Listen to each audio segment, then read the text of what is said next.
Thank you. I am Dr. Ahilan Kadalgama, Senior Lecturer, University of Jaffna, and Vice President of FUTA. Today we are here to discuss the national budget for 2024.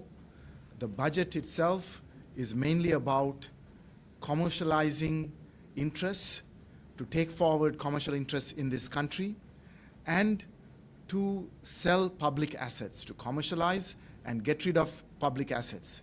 It is in this context that we are very concerned about the provisions for higher education and the proposals for higher education put forward by the finance minister in the budget.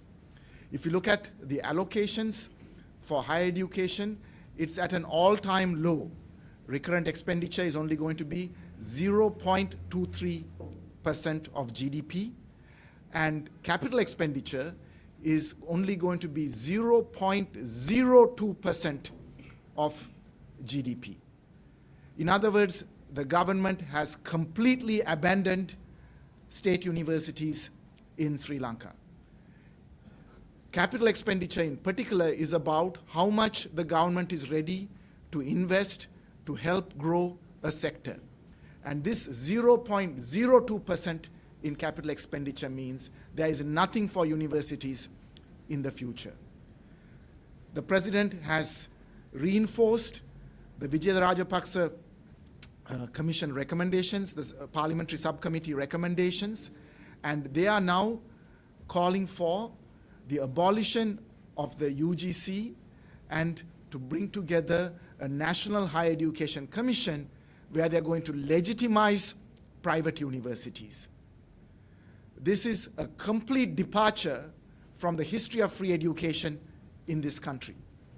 Not only that, in this budget speech, the president has said that any educational institution in the world can come and establish universities in Sri Lanka.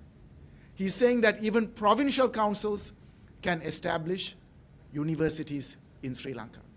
Universities in Sri Lanka are now going to become like little corner shops, mushrooming, without thinking about the future of higher education or the future of our youth going forward.